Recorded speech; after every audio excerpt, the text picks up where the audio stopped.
Assalamualaikum warahmatullahi wabarakatuh. Shalom, Om Swastiastu. Nama saya Daniel Sirait, mahasiswa biologi Fakultas MIPA Universitas Brawijaya. Pada hari ini saya akan mempresentasikan tugas artikel ilmiah saya yang berjudul Inovasi Yogurt Nabati Berbahan Dasar Kedelai dan Talas sebagai Alternatif Pengganti Susu Sapi demi Pemenuhan Nutrisi Masyarakat. Kita mulai dari awal, dari abstrak. Jadi abstrak ini merupakan bagian dari artikel ilmiah yang merangkum keseluruhan dari artikel tersebut, dimulai dari pendahuluan, metode, hasil dan pembahasan, sampai ke kesimpulan. Pada abstrak ini, saya memberikan kata kunci yang bertugas untuk agar para pembaca itu lebih mudah untuk memahami apa topik-topik yang ada di tugas artikel ini. Kata kuncinya adalah yogurt nabati, nutrisi, dan susu sapi. Kita mulai dari pendahuluan. Apa itu yogurt? Yogurt merupakan makanan hasil fermentasi susu yang memiliki kandungan nutrisi kompleks yang dibutuhkan oleh tubuh kita. Setelah difermentasi, nutrisi pada susu seperti protein, kalsium, magnesium, dan potasium akan meningkat. Masalahnya, yogurt ini biasanya diproduksi dengan produk-produk hewani seperti susu sapi, kerbau, dan susu domba. Dan harganya ini tergolong mahal sehingga para pembelinya ini adalah masyarakat menengah ke atas.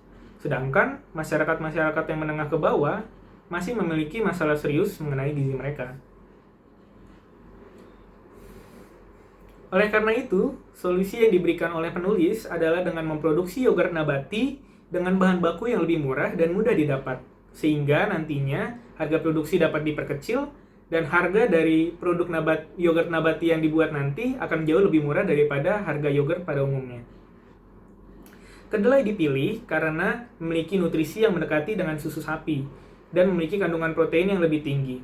Sedangkan untuk talas dipilih karena memiliki nutrisi yang kompleks dan memiliki rasa yang khas. Prinsip pembuatannya sendiri sama dengan pembuatan yogurt hewani pada umumnya, yaitu dengan menginokulasikan bakteri ke susu. Di sini kita memakai bakteri Lactobacillus bulgaris dan Lactobacillus plantarum. Kenapa kita menggunakan bakteri ini?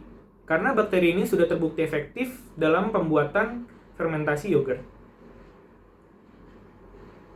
Berikutnya kita masuk ke metode pelaksanaan atau pembuatan dari yogurt nabati ini. Alat yang digunakan yaitu panci, blender, kain saring, talenan, kompor, gelas ukur, pisau, termometer, wadah, dan alat kukus. Sedangkan bahan-bahan yang digunakan adalah kedelai, talas, starter yogurt yang mengandung bakteri Lactobacillus bulgaris dan plantarum, vanili, gula pasir, dan air. Proses pembuatannya dimulai dengan pembuatan susu kedelai terlebih dahulu. Caranya, kita harus menyiapkan kedelai sebanyak 300 gram, lalu direndam sampai 8 jam dan melunak. Setelah melunak, kulitnya kita kupas dan kita cuci bersih dengan air. Lalu kedelai dihaluskan dengan cara direndam air hangat sebanyak 2 liter dan disaring dengan kain saring. Setelah sari kedelainya didapatkan, maka susu kedelai siap untuk digunakan. Yang kedua, kita membuat susu talas. Pertama, kita harus menyiapkan talas sebanyak 250 gram, lalu talas itu dikukus selama 30 menit sampai melunak. Untuk mengetahui apakah sudah lunak atau belum, kita bisa menggunakan garpu untuk menusukkan ke talas tersebut. Nanti kita bisa tahu apakah teksturnya sudah lembut dan lunak. Setelah itu, kita potong-potong kecil talasnya dan dihaluskan dengan menambahkan setengah liter air. Setelah halus, susu talas siap digunakan. Proses yang ketiga adalah pembuatan yogurt nabati. Setelah kedua bahan utamanya siap, yaitu susu talas dan susu kedelai, maka kedua bahan utama ini dicampurkan ke dalam suatu panci dan dipanaskan dengan api yang sedang. Selama dipanaskan, campuran tersebut harus diaduk terus-menerus agar kandungan air yang masih berada di campuran tersebut menguap. Pada proses ini, kita dapat menambahkan vanili dan gula. Campuran dipanaskan sampai mencapai suhu 70 derajat Celcius. Setelah itu diangkat dan didinginkan sampai mencapai suhu 45 derajat Celcius. Setelah diangkat, kita bisa mencampurkan starter yogurt yang berisi bakteri Lactobacillus bulgaris dan plantarum sebanyak 5% dari campuran dan diaduk merata. Proses selanjutnya adalah menginkubasi yogurt di inkubator atau ruangan dengan suhu 45 derajat Celcius selama 3 jam. Apabila kita menggunakan suhu ruangan, maka didiamkan selama 12 jam. Terjadinya fermentasi sendiri nanti akan ditandai dengan mengentalnya lapisan yogurt dan perubahan pH pada campuran menjadi asam. Setelah dari metode, kita masuk ke hasil dan pembahasan. Di hasil dan pembahasan ini, kita bisa mendapatkan ada tabel perbandingan antara nutrisi yogurt kedelai talas dengan susu sapi. Di sini pembandingnya ada energi, lemak, kolesterol, protein, karbohidrat, serat, gula, sodium, dan kalium.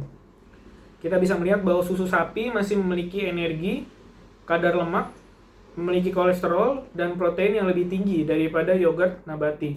Sedangkan yogurt nabati memiliki karbohidrat yang lebih tinggi dan memiliki serat yang tidak dimiliki oleh susu sapi. Kesimpulannya, dengan adanya penambahan ubi talas dan kedelai untuk bahan dasar dari yogurt ini, maka nutrisi yang terkandung akan lebih kompleks karena memiliki kandungan gizi seperti serat, karbohidrat, dan vitamin C yang lebih tinggi walaupun kandungan proteinnya lebih rendah daripada susu sapi. Namun, kandungan lemaknya juga lebih rendah daripada susu sapi. Oleh karena itu, produk ini masih lebih unggul daripada produk hewani seperti susu sapi ataupun yogurt hewani. Selain itu, harganya juga lebih murah daripada susu sapi atau produk hewani. Karena harga produksinya itu lebih murah, jadi harga produknya nanti akan bisa menjadi lebih murah. Dan produk ini bisa menjadi pemenuh kebutuhan gizi masyarakat karena bisa dibeli oleh seluruh lapisan masyarakat, tidak hanya orang-orang yang ada di strata ekonomi teratas, namun juga untuk orang-orang yang strata ekonomi yang terbawah. Demikian presentasi saya pada hari ini. Terima kasih telah menyimak. Assalamualaikum warahmatullahi wabarakatuh.